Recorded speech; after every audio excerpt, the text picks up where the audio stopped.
natin ang ating buhay sa Panginoon. Amen? Hindi yung sabi nga ni Kristo nakaraan, hindi bagay ang init-init ng panahon, ang lamig-lamig natin. No? Hindi bagay sa atin. So, kailan pa ibigay? Right? Nakahay ang church natin. Maraming nagpapabaptize, maraming candidate, maraming dinidedicate, maraming sanggol. Right? So, huwag kayong paiwan. At ito-bless ng Panginoon itong simbahan ito. Amen? Yan, tatawag pa ng mga tao na pagpapalay ng Panginoon. Huwag lang tayo manghinawa. Ngayon, kung sabi nga, maglingkod ka, mamamatay ka. Hindi ka maglingkod, mamamatay ka rin. Hindi maglingkod ka na. Amen. Hello?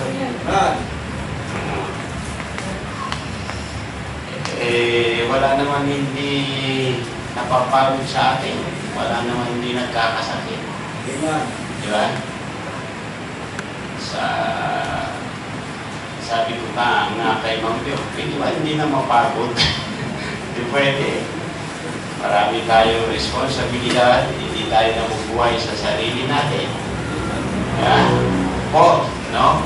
Sa mga Kristiyano at sa mga non-Christian na mga loved ones natin. Nung kami nakipag-reunion, ayaw ko sana pero tawag ng duty, call of duty. Okay?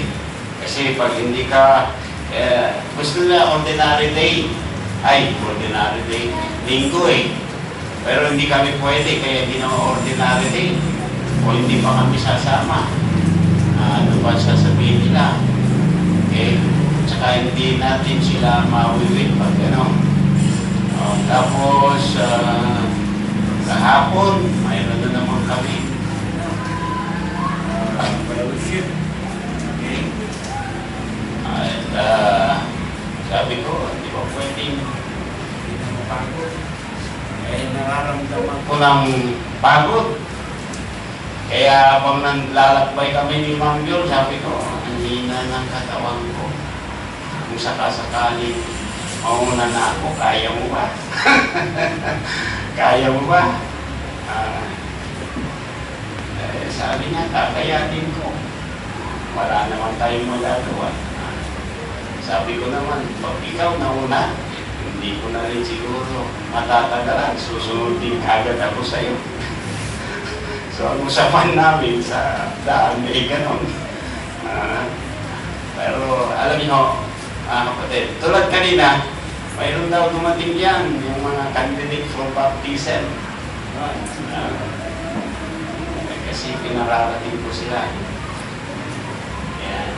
At mayroong gustong-gusto ng magpakasal. Underage, may problema. Kaya inaano ko naman sila para ma-problema naman. Pero hindi ko sila mababayaan. Underage. Okay. At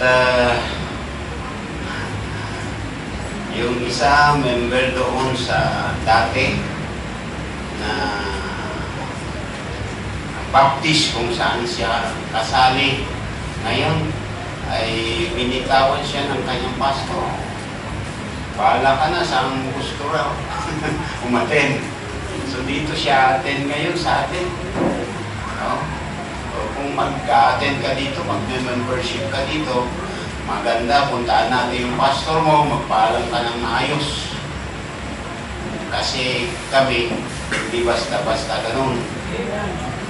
Yan. Pagka nag-membership ka dito, sabi ko, sumunod ka sa alituntunin ng simbahan dito. Opo. O baka opo lang dahil gustong magpakasal, no? So, binibigyan ko naman sila ng tawag dito, chance na mag-isip at gumawa ng paraan. No? Tapos, bukas po, pag-pray nyo kami, kakasal yung kapatid natin. Yan ay yearly nag-sponsor yan sa camp. Kaya lang ikakasal eh. Hindi natin maasahan at nagkataon pa. No? Kami ay ninong at ninang ni Ma'am Piol. So, ibig sabihin, gagastos din yan. Sa Manila pa eh. Kahit pamasahe lang, medyo mabigat na yun sa Manila eh. Siyempre, hindi ka pupunta doon na wala kang okay. But kagalakan sa amin, ipag-pray niyo ako na alagaan ng Panginoon ang aking health sapagkat gusto ko pang mag-iwan sa Panginoon at sa inyo. Amen ba? Amen. Yeah. Pagkamat ang aking minsan ang usad ko parang usad palong. Pero ayokong ipakita sa inyo na ako po ay na lulugmok sa karamdaman dahil alam ko ang Diyos ang siyang aking kalakasan. Okay? Now, ito po ay, itong mensahe nito, una ay para sa akin at para sa inyo. Pag gumagawa po ako ng outline, una akong na-encourage at tinatamaan. Yan. Tayo po lahat ay tumayo. Please open your Bible in the book of 2 Corinthians. 2 Corinthians chapter 1. From verse 3 up to verse 11. Babasahin natin sabay-sabay. Amen. Sabay-sabay na maliwanag. Yan. Nakita niya. Verse 3. Go. Blessed be God, even the Father of our Lord Jesus Christ, the Father of mercies and the God of all comfort, who comforted us in all our tribulation, that we may be able to comfort them which are in any trouble, by the comfort wherewith we ourselves are comforted of God. For as the sufferings of Christ abound in us, so our consolation also abounded by Christ. And whether we be afflicted, it is for your consolation and salvation, which is effectual in the enduring of the same suffering which we also suffer, or whether we be comforted, it is for your consolation and salvation. And our hope of you is steadfast, knowing that as ye are partakers of the sufferings, so shall ye be also of the consolation. For we would not, brethren, have you ignorant of our trouble, which came to us in Asia, that we were crushed out of measure above strength, insomuch that we despaired even of life. But we had the sentence of death in ourselves, that we should not trust in ourselves, but in God which raiseth the dead, who delivered us from so great a death, and that deliver in whom we trust, that He will yet deliver us. Ye also helping together by prayer for us, that for the gift bestowed upon us by the means of many persons, thanks may be given by many on our behalf. Manalangin po tayo. Diyos na dakila sa lahat, sa iyo po ang kapurihan, kaluwalhatian, at lahat ng papuri, Panginoon.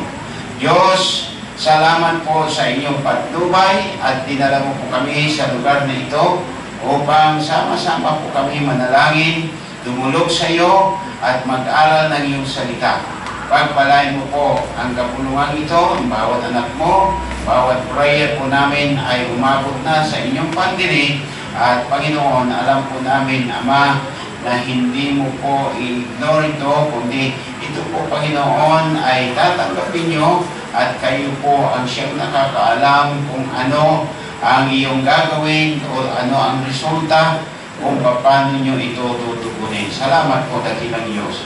Ibinabalik namin sa inyo ang kapurihan at kapasalamatan sa matamis mong pangalan, Panginoong Jesus.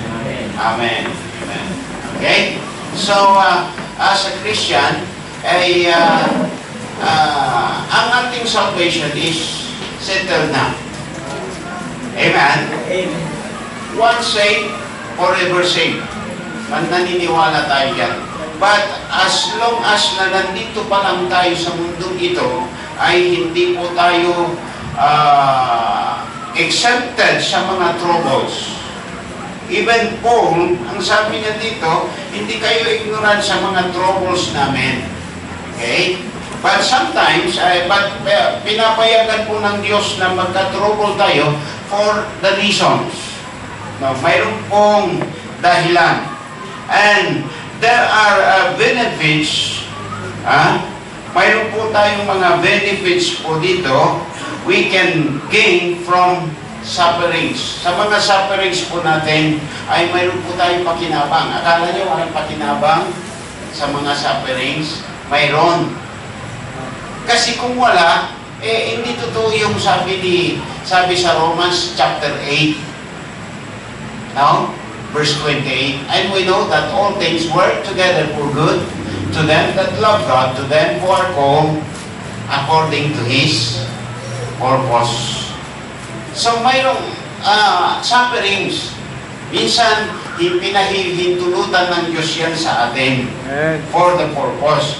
And why doesn't God shield us from pain and keep us from heartaches or sufferings? Bakit minsan hinahayaan po ng Diyos na minsan mayroon tayong kabigatan sa buhay natin, mayroon tayong mga burden, mayroon tayong mga trials and troubles sa buhay because of mayroong purpose siya sa buhay natin. Amen? Amen. Mayroon siyang layunin at mayroon tayong benefits dyan sa lahat ng bagay niyan. Ano po naman ang benefits natin pagka po tayo nagsasuffer?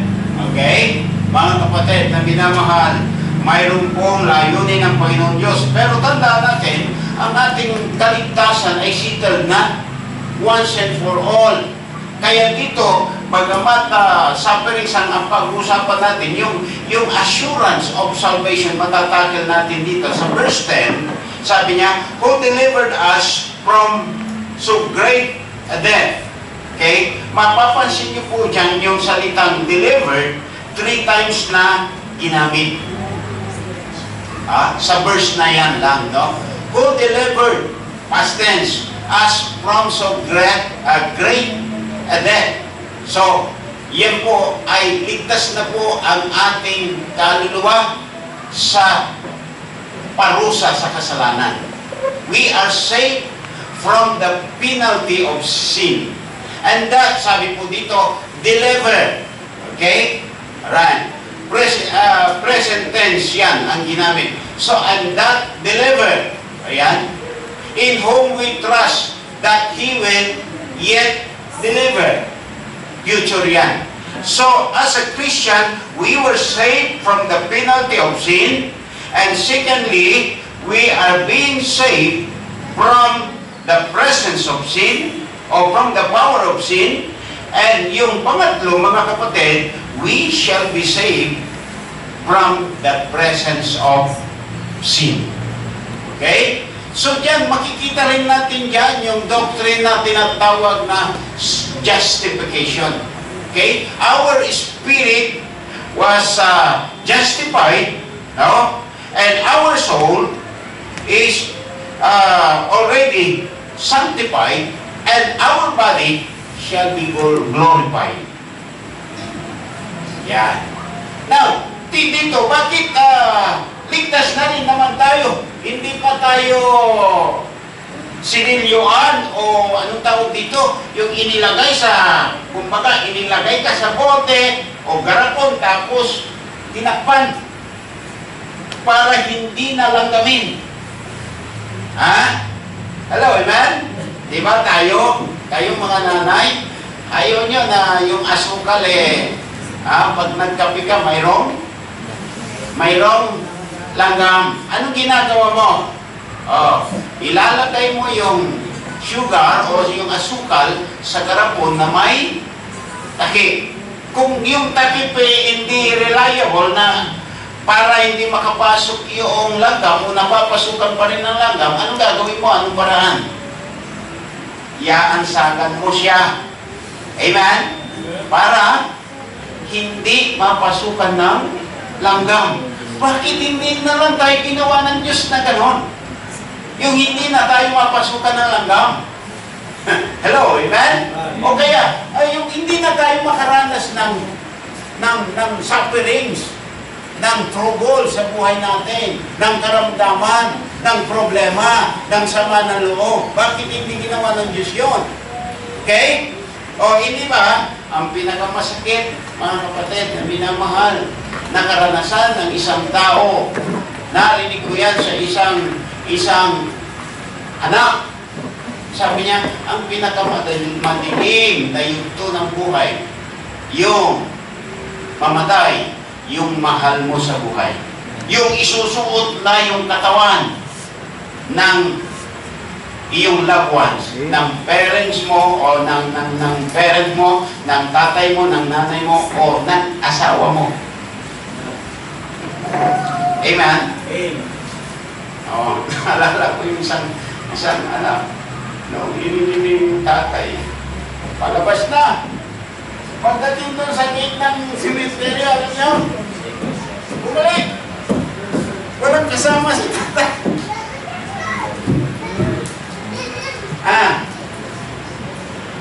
Di ba? Hello. Nandiyan ba kayo? Oo. Nung namatay yung lola ko, na nag-alaga sa akin, yun ang tumayong nanay ko kasi maaga akong naulila Siguro kasing laki ako ni Bonbon Yan. Hindi ko pa masyadong ma-imagine yung itsura. Yung lola ko at tumayong ina ko. Yun ang umaruga sa akin. Hanggang sa lumaki ako, siyang kasama ko, magsing laki na kami, katabi ko pa yan sa higaan.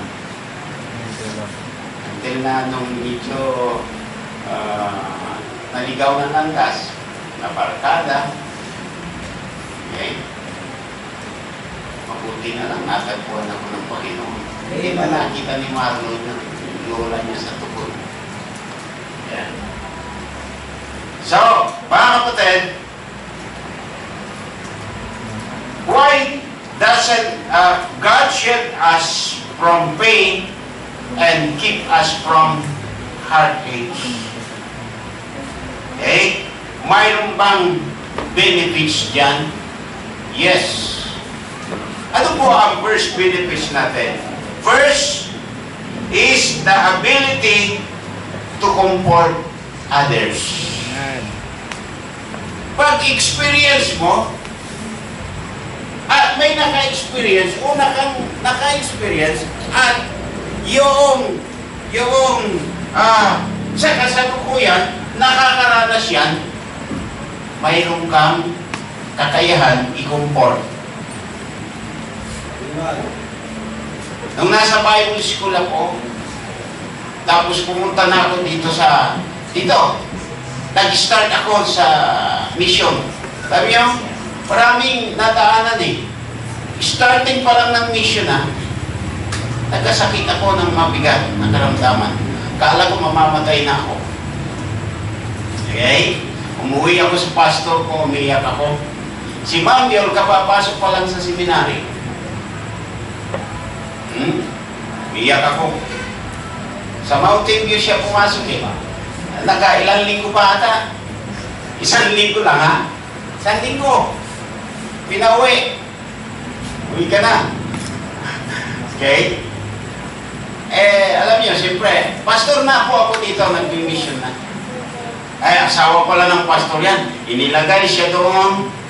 Siya po ang, kumbaga, doon sa kwarto nyo, ikaw yung,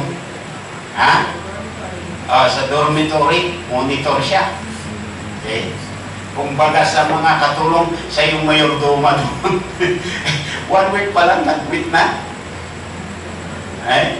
Umiiyak ako ngayon, sabi ko, pastor, mamamatay na yata ako. Abay, pinuntahan ko yung pastor ko dahil lumilibot doon sa bago pa lang yung lote doon. Wala pang building. Kabibili pa lang. Mayroon na pala yung tirahan nila na maliit. At doon din kami nakatira. Yung tirahan namin kasi laki nito. Kaya lang, hugis kalamay pa. Pag ano, matulis. Doon kami, limang biro. Eksakto na. Umuwi ako. Sabi ko, tawagin niyo na si Mang Biro. Pauwiin niyo na. Mamatay na. Nakangiti. Umiiyak ako. Nakangiti siya. Sabi ko, ano ba itong pastor ko? Umiiyak ako. Nakangiti siya. Niyaya ko ngayon. Tara, brad. Niyaya ko doon sa simbahan. Kubo pa lang doon. Temporary. Sabi niya, hindi ka mag-pray tayo. Bago kami nag-pray, sabi niya, alam mo ba, Perry, bago ako tinawag ng Panginoon, sabi niya, iniyakan na ako ng pamilya ko. Subuan mo ako ng isang kutsarang asin, hindi ko na malasaan. Ang sabi ng doktor ko, uupirain daw ako sa bato. 26 inches ang haba. Anong 21 yata? Ang baywang ko sabi niya, 26 lang. Sabi niya, pag nagkataon, hindi para akong manananggal, putol. Kasi ang upira pala dito. Akala niya kasi, diretso gano'n. Hindi. 26. Hindi po. Mapayat lang yung pastor ko. Kasi laki lang ni John Halas, John Louie. Yan. Noong 1. Alright? So, umiyak ako, tumatawa siya. Pastor ko, kako umiyak ako, tinatawanan ako. Sinier niya yun. Sabi niya, Perry, malayo pa yan sa naranasan ko kanya. Ako, hindi na makalasa kahit subuan mo ako ng isang kutsarang asin. Sinulatan ako ng anak ko, yung pangalawa sa bunso, si Janet. Sabi niya, Tatang, Dad, kailangan ka pa namin. Hindi ka pa mamamatay. Nabasa niya yun. Nag-pray siya sa Panginoon. Lord, extend mo pa ang buhay ko. Maglilingkod ako sa iyo, Panginoon. Magmi-mission na ako. Kasi ayaw mag-mission kasi businessman Magaling kumita yon. Businessman siya. Ang gusto na lang niya, tumulong siya sa pastor, ayaw niyang mag-mission. Okay? Sabi ng Panginoon sa kanya, hindi yung pera mo ang kailangan ko, gusto ko ikaw mismo. Ayun, ang talaga naiintindihan niya. Di nung nag-decide na, sabi niya, pagalingin mo lang ako, Panginoon, mag-mission na ako. Pinasyalan siya, binisita siya ng isang kaibigang pastor. Ang sabi niya, Brad, mayroon doon, inopen namin Bible study. Kung gusto mo, pag nagpastor ka, i-endorse namin yun sa iyo. Ayun nga, yun sa Agustin. Sige, pag pinagaling ako ng Panginoon, mag-mission na ako. After nananalangin siya, mga kapatid na minamahal, inoperan siya, sinerve siya ng isang tasang sabaw ng sinigang. Pag-iigop daw niyang ganyan, uy, sarap, Panginoon, ay salamat. Maiyak-iyak siya. Nagkaroon siya ng panlasa. Mula noon, nag-decide siya, sabi niya, Panginoon, pag pinagaling mo ako, mag-mission na ako. So, tinupad niya yung promise niya sa Panginoon. Kaya mayroong Bible Baptist Temple. At ang unang bunga doon, yung mga Kunanan family. Mga kabats namin yan. No? Wala na una lang ng ilang panahon yung ngayon. Right? Tapos kami, baptize kami. Kami ang una niyang binaptize. Yung mga Kunanan family, yung mga naunang nagkwando, nag-mission, nag-baptize kanila. Ilan? Okay? So mga kapatid na minamahal, ano po ang benefits sa mga sufferings natin, yung mga experiences natin, yung mga troubles natin? Okay? First benefit is the ability to comfort others. Hello? Oh.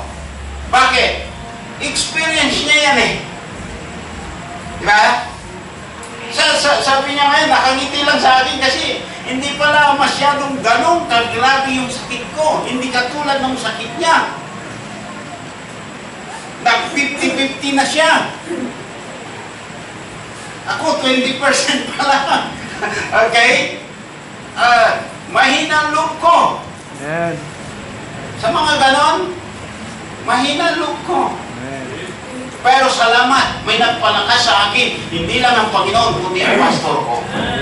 Kinumport niya ako. Okay? Dinakpayan niya ako at sabi niya, halika Bel, mag-pray tayo. Pagkatapos kong nag-pray, okay? Sabi ko, hindi pa ako mamamatay. Alright? Oh. At alam nyo, ang Diyos nag-provide.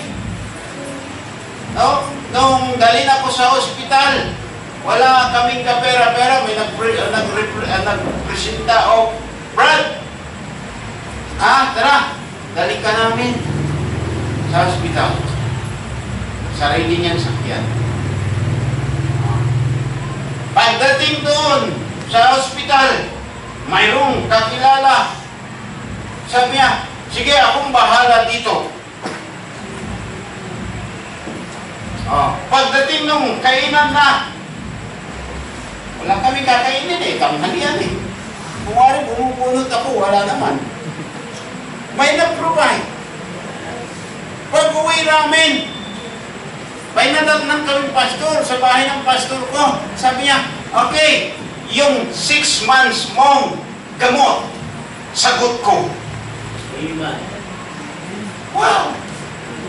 Kaya pag tinawag ka ng Panginoon, walang imposible. Amen. Sagot lahat ng Diyos. Alam niya, nagkita kami. Brother Jules, nung conference, na ipakilala ko ata sa iyo, tabi natin sa Papa, taga-Magalang. 20 years ako ata, o 25 years. Okay? Pastor, naalala mo ba ako? Sino mo ba? Ako yung tinulungan mo no? May sakit ako. Saan ka magaling? Kay Pastor Lamberto Mercado. Oo, kaibigan niya. Yun ang pastor ni Pastor Lamberto. Yung pastor ko. Kapilala na kami. Oo, naalala kita. YouTube na rin yun. Okay. Kinumusta na yun si Ma'am Les. Kasi type niya si Ma'am Les. Alright. Kumusta si Les? Nandun po. Okay pa. Pero, wala eh. Matanda na sila. Hindi na obra. Ayan. Now, ano po ang benefits sa mga troubles natin nararanasan? Ang sabi po dito, who comforted us. Okay? Sa verse 3, Blessed be God, even the Father of our Lord Jesus Christ, the Father of mercy, and the God of all comfort. Our God is a God of all comfort. Ano man yung nararamdaman mo, lapit ka lang sa Panginoon, ikukomfort ka. Amen. Kung walang taong kukomfort sa'yo, ang Diyos kaya kang i-comfort. Amen. But praise God, kung mayroon ka ng Diyos, mayroon ka pong pastor na kukomfort sa'yo because of his experiences, dapat maniwala ka doon. Anong tawag dito? Magtiwala ka doon. Hello? At alam niyo, nung ako'y umiiyak at wala ng pag-asa, after namin nag-pray at kinounsel niya ako, in-advise niya ako, nakangiti ako. Lumiwanag yung aking paligid. Sabi ko, hindi pa pala ako mamamatay. Amen. Ilang taon na nakalipas. Siya naman namatay. Ako buhay pa. Alright? Kasi, hindi ka pa mamamatay kung hindi pa tapos yung kontrata mo. Amen? Our God is a God of all comfort. At ang sabi niya dito sa verse 4, kaya mayroon din po tayong kakayan mag-comfort sa iba because experience natin. Kinumport ka ng Panginoon sa mga experiences mo. Sabi niya, who comforted us in all our, what?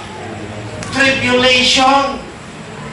Sa mundo, mayroon kayong tribulation, sabi ni Christ. Sa akin, mayroon kayong kapayapaan. Amen. Sino walang tribulation sa inyo? Okay? Lahat, tayo. Okay? Minsan ang kaibigan mo, ang comfort yan, yung best friend mo, at pagka may sakit ka, o ano? Ha? Ano? Pag best friend mo yan, magkukumport sa'yo, o ano? Masakit ka lang, ha? Ano? Tatawagin ko na si Sky, Blue Sky. Yan ang best friend. Amen? Amen. Ano ba sasabihin? Pag namatay ka, ipamana mo na lang sa akin yung ano mo. Yan ang best friend. Hello? Amen? Pero yung ordinary, yung kaibigan lang. Friend, magpagaling ka. No? Friend, lalakas ka pa niya pag pray kita. Pero yung best friend, iba iba mag-comfort yun eh. Hello? Pag namatay ka, iwanan mo sa akin yung ano ha. Sa akin na lang yung bisikleta mo ha. Sa akin na lang yun ha. Yan. Alright. Now, mga kapatid na binamahal, sabi niya dito sa verse, who comforted us in all our tribulation, that we may be able to comfort them which are in any trouble. Ito po yung benefits po. Kaya kung nakakaranas ka niyan, praise the Lord. Amen? Pag may namatayan ng asawa, effective ito na mag-comfort. Amen. Amen? Bakit? Karanasan na eh. Amen. Naman sana. Yung nanalita. Hello? Amen. Sa atin, sa mga estudyante, halimbawa, di ba? Sa mga halimbawa, nag-take ka ng exam, bagsak ka. Amen. Lungkot-lungkot mo, mag-isa ka eh. Kasama mo yung kaibigan mo, bagsak din pala. Pag nagkita kayo, ano? Appeal. Dalawa tayo. Wala yun. Di ba? Okay? Mga kapatid, namin naman. So, mayroon pong benefits dyan. Kaya huwag nyo ina-underestimate. Huwag nyo, anong tawag dito? Ha? Pagka may mga ganong karanasan, instead na magreklamo ka sa Panginoon, magpasalamat ka sa Panginoon. Amen. Hello? Mayroong na-indispe. Karanasan mo yan. Effective kang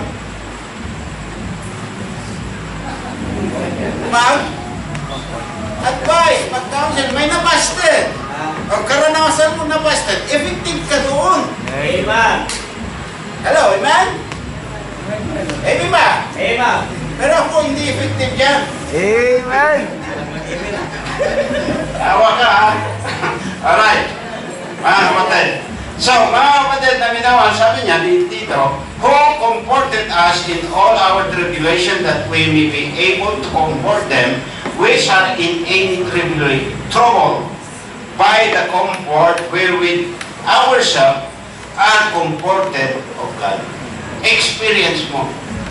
Okay? Kaya makita mo yung mga nagsusundalo, yung mga nagpupulis, yung mga nagtitraining na yan. Oh, pag mayroong bagong training, sasabihin, hirap na hirap kami. Pagkausap niya, yung pulis na, tatawanan lang siya. Karanasan namin yun. Oh. Okay? Di ba? Experience namin yan. Kaya anong magiging result ano? Kung kaya nila, di kaya ko rin. O dinaanan pala nila yan. Kala nyo. O, yung mga sinusundan natin. O sa Bible school. Tatakot kayo mag-Bible school. Ha? Pumasok sa Bible school. Mahirap. Nag-survive kami. Kayo pa. Amen. Hello? Noon wala nga di ba, na-share ko na sa inyo. Nung kami nasa Bible school, pati yung lutuan namin, yung di ba milo ba? O ngayon, pasilin-silin pa kayo. Amen. Again. Ha? Hindi kaya nyo. Amen? Amen. Kaya nyo. Kaya. O. Nung mag-start ako ng gawain dito, alam niyo mga kapatid, natakot. Pastor, naranasan, maraming problema. Nandiyan yung itaboy kami. Nandun ka na, nalalita na, sabi ng may-ari ng bahay, kasi na-delay lang kundi, ang bayan, inalis yung mga pinagpapaklas yung mga, alis na kayo dito. Kayo magpapayin. Naghapot yung mga miyembro. Bata pa, wala pa ata si Pinisis na, wala pa. Iyakan yung mga miyembro. May na-aksidenteng miyembro. Dinala namin sa orthopedic. Nadala ko yung pang-upa, 150 lang Pang-upa lang. Nadala ko. Naniningil yung may-ari. Kinakoy namin. Kinakoy yung mga naiwan. Wala ako. Di ba? 17 years tayo umupa. Pero nandito na tayo ngayon. Amen. Yan. Yung mga baguhan lalabas. Hirap, pastor, hirap. Madali na nga lang ngayon Nahawi niya ang daan ninyo. Noon, yung mga lumalabas. No support o with support. Lalabas yan.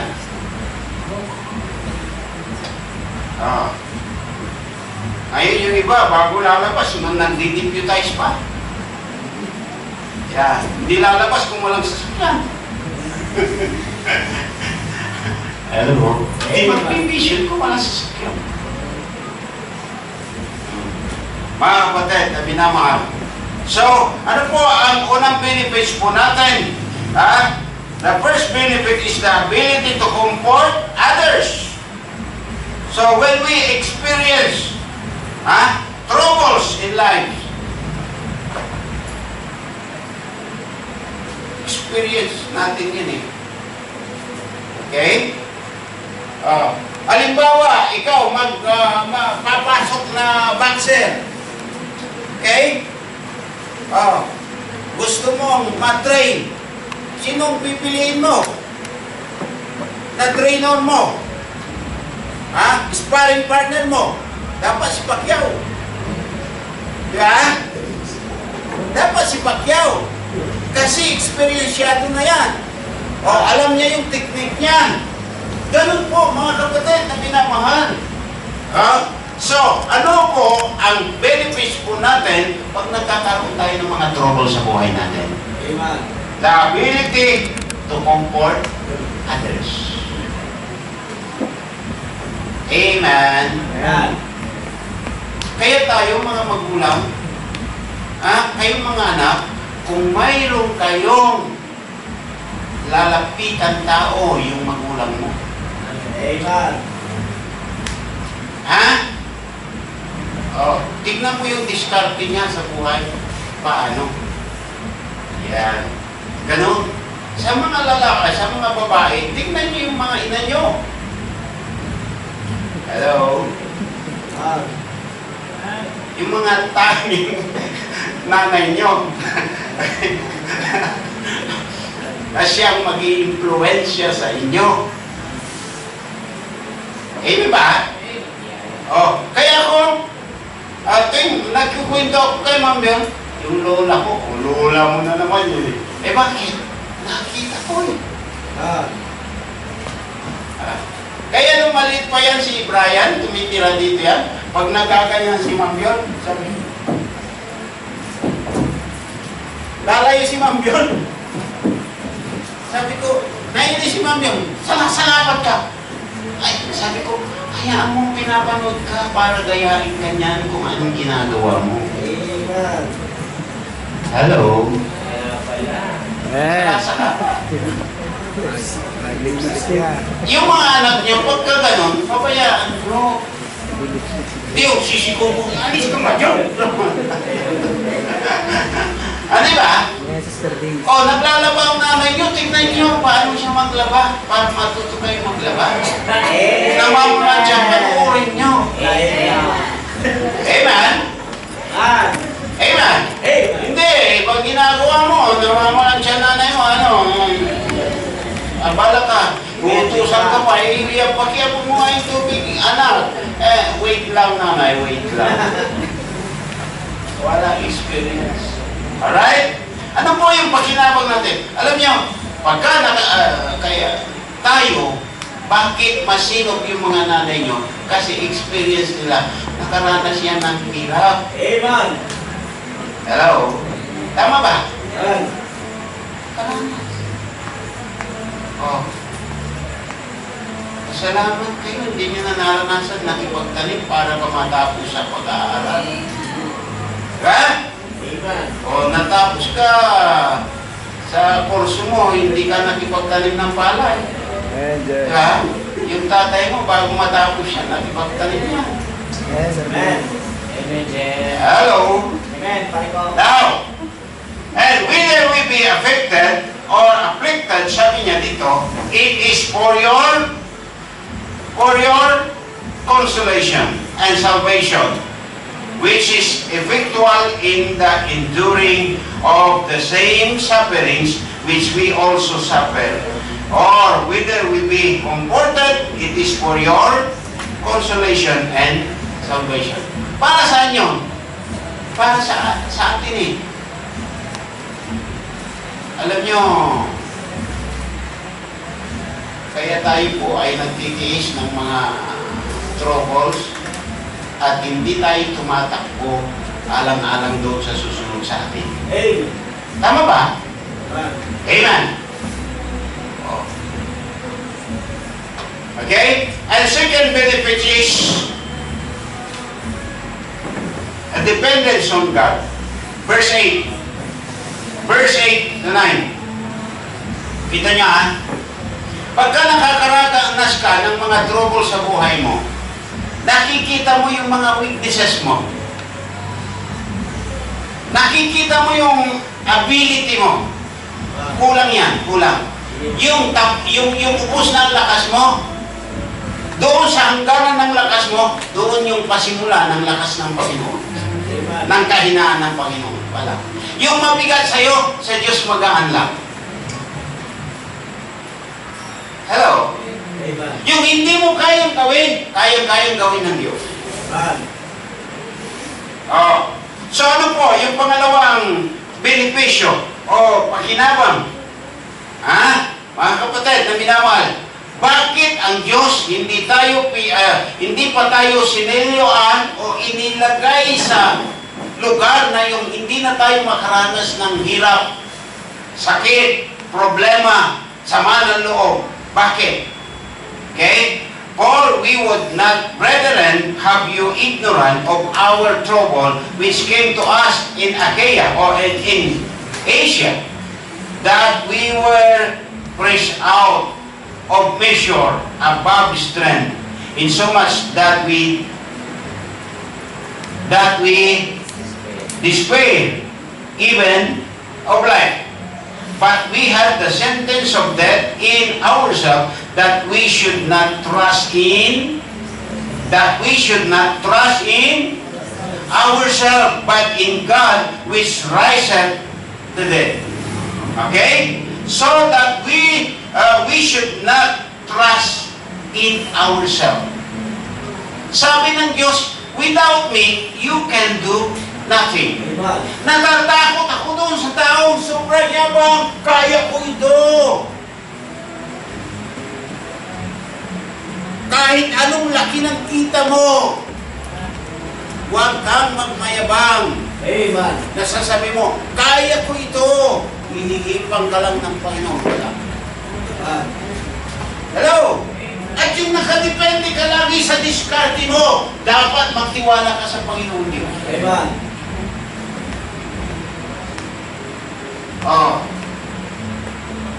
Pag nakakakita ako ng tao ganun, Lord, patawarin mo siya.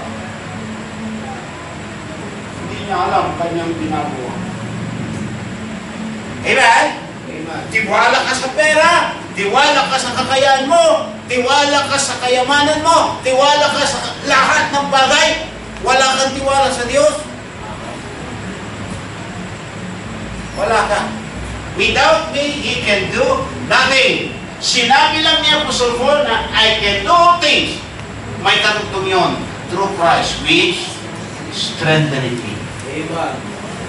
Lahat ng plano mo, ipagkatiwala mo sa Panginoon by God's grace.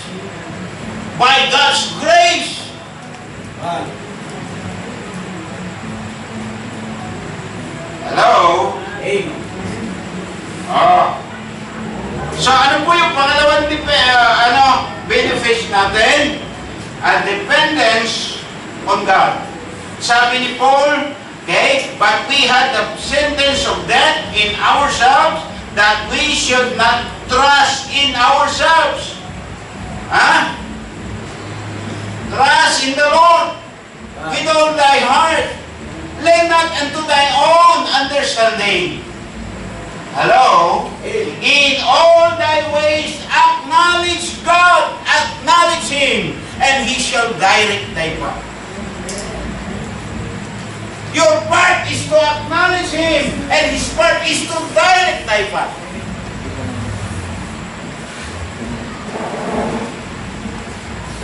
For without God, you can do nothing. Amen? So, yung po, pinapakita ng Diyos sa atin, no? Hindi ko mo malakas ka, kaya ko, walang problema. Di mo naalala ang Diyos. Pagka may sakit ka, saka mo lang naalala ang Diyos.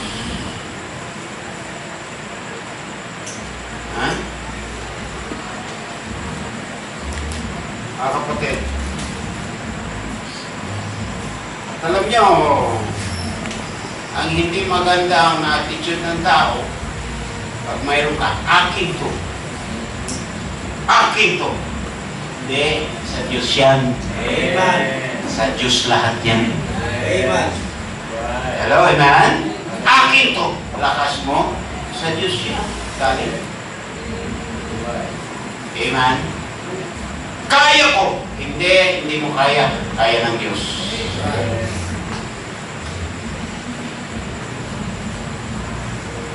Kaya kung pagkatiwalaan ka ng Panginoon, gawin mo. No? Lord, katiwala lang ako. Diyos, katiwala lang ako. Gamitin mo ako. Itong yaman ko para sa iyo. Amen. Oh.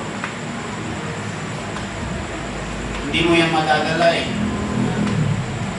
Kaya ang aking prinsipyo ganito, kung i-bless pa ako ng Panginoon, lahat sa Panginoon. Kasi pati buhay ko eh. Amen. Anong mang mayroon ako sa Panginoon? Ha? Kaya pagka ako may personal na pera, Lord, anong kailangan ng church? Bibigay ko yun eh. Priority ko, church. Hello? Eh kasi Panginoon ako ang church, hindi naman ako pababayaan ng Panginoon. Amen. Pagkain mo ang Panginoon, hindi ka pababayaan ng Panginoon. Kapatid, buhay ko sa Panginoon, lahat ng akin sa Panginoon. Kahit ang pamilya ko, inanto ko yan sa Panginoon. Sa Panginoon.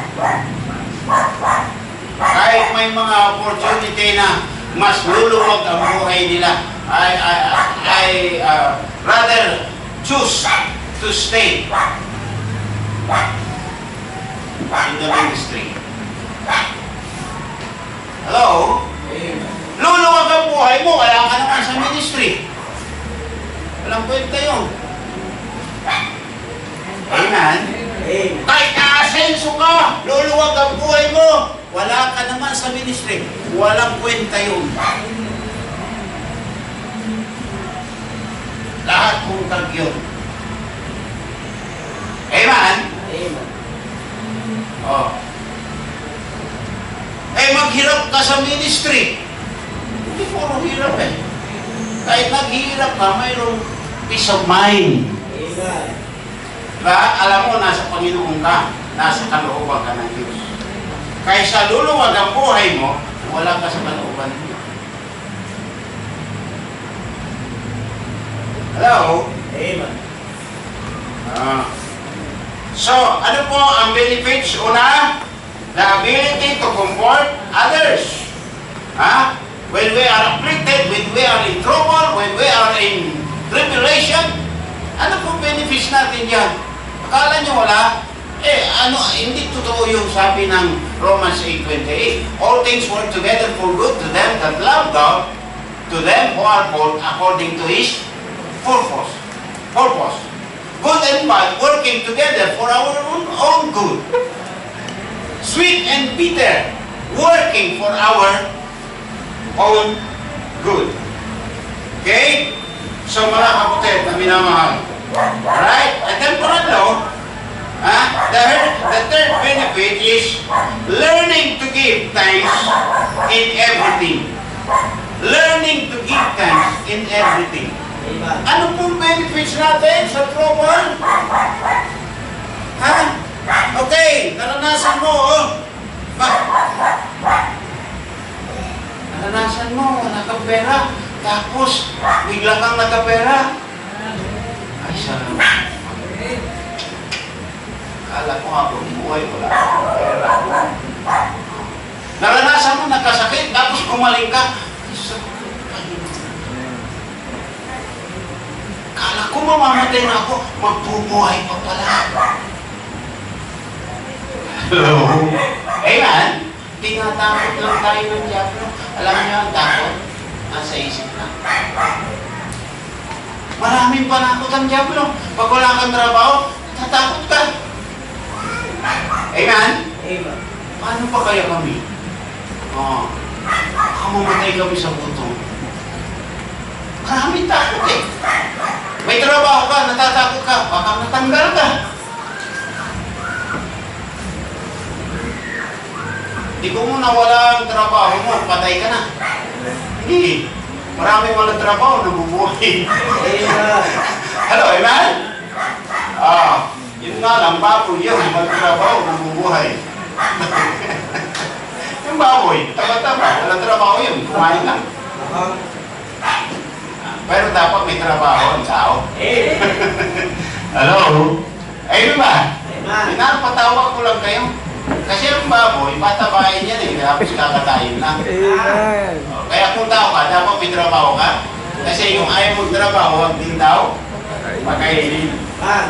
Alright, mga kapatid, learning to give thanks in everything. Verse 10, 10 to 11. Sabi niya, who deliver us from so great death, and that deliver in whom we trust that He will yet deliver. Ye also helping together by prayer for us, that for the gift bestowed upon us by the means of many persons, thanks may be given by many on our behalf. Okay? Right. Thanksgiving. Learning to give thanks in everything. In everything, give thanks, for this is the will of God in Christ Jesus concerning you. Hello? In everything, give thanks. Sabi ng Panginoon. Pwede bang magpasalamat? Masakit ng balakang mo. Okay? Hello? Man. Pwede bang magpasalamat? Namumulikat ka? Mabuti nga. Buhay ka pa. Amen. Hindi ba kayang magpasalamat? Hindi mo ba kayang magpasalamat? Ang ulam mo tuyo? Yung iba nga, hindi na nakakain eh. Amen. Yan ang mahirap sa atin. Hindi tayo marunong mag-appreciate. Ito na natandaan yung isang preacher, sabi niya, kasi umiiyak ako kanya sapagkat wala akong sapatos. Inutusan siyang bumili ng suka. Sa palengke. Umiiyak siya, wala siyang sapatos. Nakita niya, isang putol ang paa, kumakanta, saya-saya. Sabi niya, itong tao ito, wala nang paa. Masaya. Ako, wala lang sapatos, umiiyak. Hello? Amen. Minsan reklamo tayo na reklamo. Hindi tayo nakontento sa anong mayroon tayo. Alam niyo ba na kung anong mayroon ka, minsan wala yan sa iba eh. Amen. Amen? Man. Oo. Nagre-reklamo ka, Brad, sa kulay mo?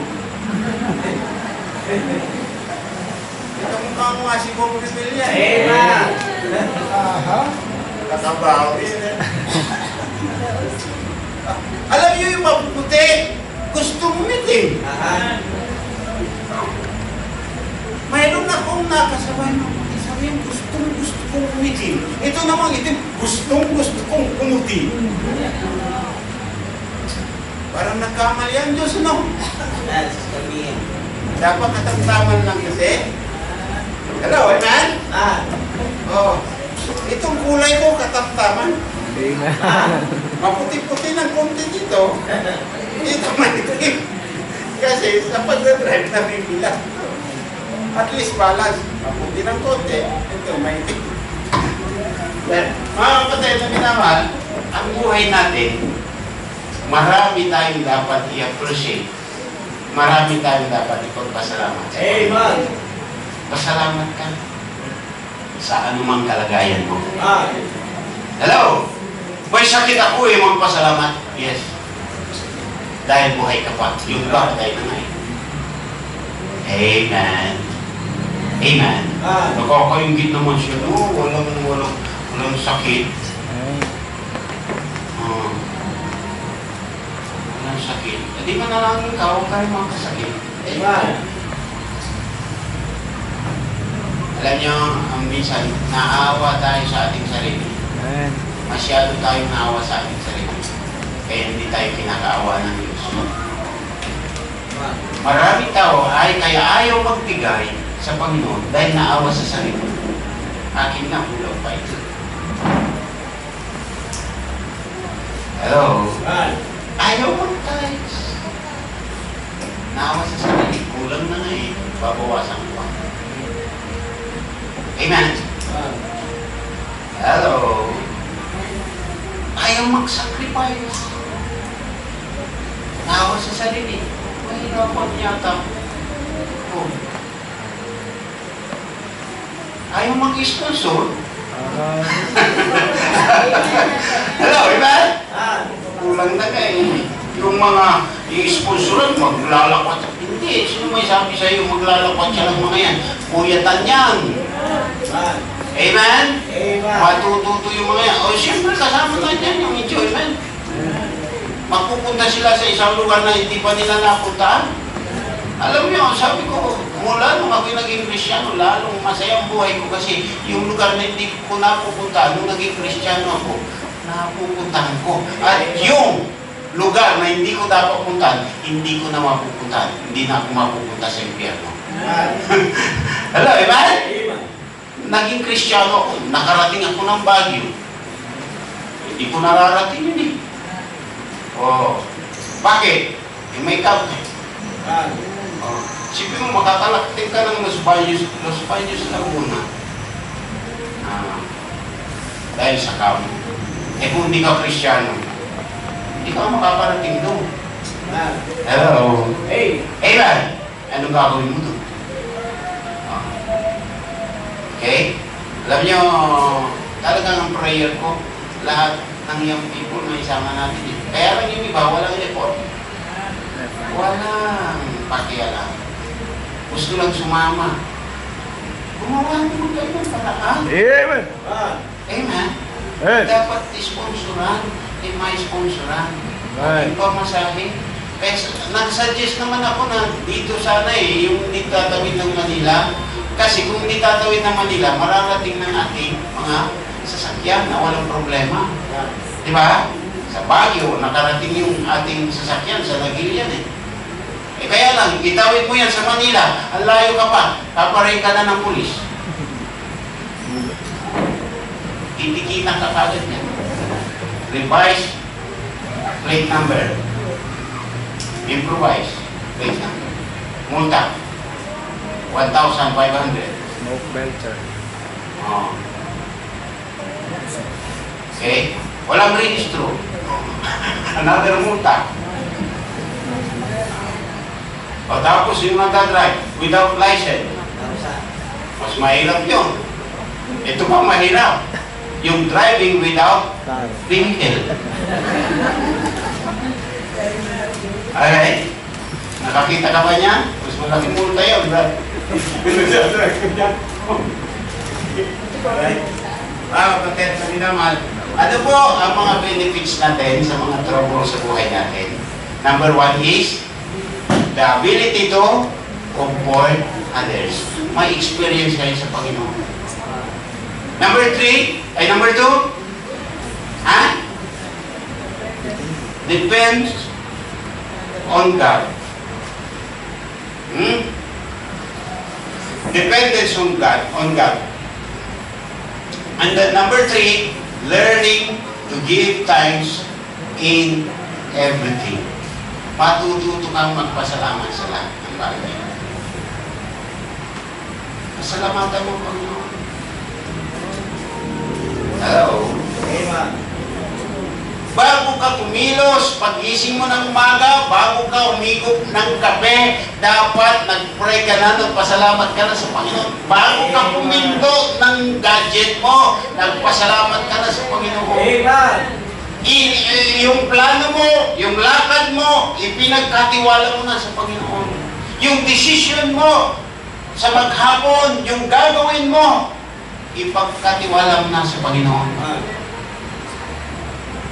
Marami tayong dapat ipagpasalamat. Instead na magreklam ka, magpasalamat ka. Maraming miserabling tao sa mundo nito because hindi sila marunong magpasalamat. Man. Ang kanilang minamagnify yung trouble, yung problems, kahit maliit lang ng problema, ginagawang exaggerated ang mundo. Sininat lang, may lagnat. Hello? Exaggerated. Pinalalaki. Butiki lang, ginawang buhaya. Di ba? Ikaw, i-magnify mo yung ang Panginoon. Hello? Man. Praise the Lord. Pinakamapalad ng tao sa mundo. Ha? Ito, ang problema natin eh. Kristiyano minsan, no? Iwas sa paglilingkod sa Diyos. Sininat lang ng linggo, hindi na makatid. Pero may lagnat, Lunes, papasok ng trabaho. Hello. Amen? Hey. Oh. Diba? So mga kapatid, kailangan natin unahin ang Panginoon. Yun po ang ibig sabihin niya. Seek ye first the kingdom of God and His righteousness, and all these things shall be added. God bless you. Tayo lahat ito ngayon. I believe na na-enlighten kayo dito. Na-encourage kayo dito. Na-exhort kayo dito. So, ito naman ang part natin. It's our turn to talk to Him. Through prayer or by prayer. Lapit ka sa Panginoon. Nangusap ang Diyos sa iyo. Sa salita niyang nahayag sa atin. Nangusap siya. So ito yung panahon mo yun. Ito yung chance mo. Ikaw naman kumausap sa Panginoon. Madaling magreklamo.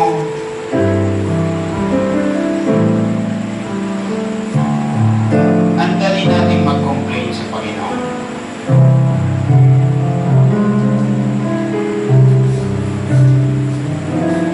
Pero alam mo, may layo din ang Diyos. Kaya pinahintulutan niya yung mga bagay na nangyayari sa buhay natin.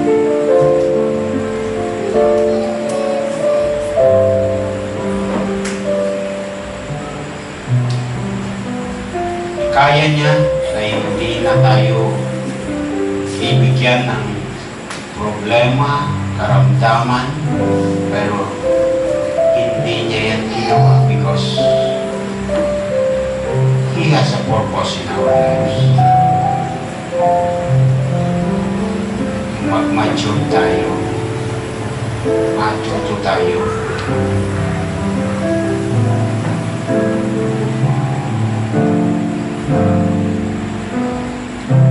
Dakilang Diyos, salamat po sa patnubay mo po sa amin. Salamat, Ama, sa aming mga kapatid na nakakaranas ng trouble sa buhay. Lord, bigyan mo po sila ng lakas. Huwag silang bibitaw sa iyong pangako. O Panginoon, alam po namin ang aming kaligtasan ay sinag na once and for all. Because we were saved from the penalty of sin. Ligtas na kami. Panginoon, salamat po. Ngunit habang nandito kami sa lupang ito, alam po namin may mga kapagsukan, trouble. Ngunit sa iyo mayroon kaming kapayapaan. Salamat din po, dakilang Diyos, na natututo po kaming magtiwala sa iyong kakayahan, hindi sa aming sariling kakayahan, sapagkat wala kang magagawa sa aming sarili kung wala kayo. Pagpalain mo po ang bawat anak mo sa aming pagtatapos ngayong gabi. Bless mo po ang bawat isa at sa kanilang pag-uwi, sa kanilang tahanan. Natin mo po sila payapat ligtas at taglayin namin ang kapayapaan mula sa iyo. Lahat ng ito ay aming dalangin sa tanging pangalan ng iyong buktong na anak na Panginoon Kristo. Amen. Amen. God bless you. On Sunday, second Sunday,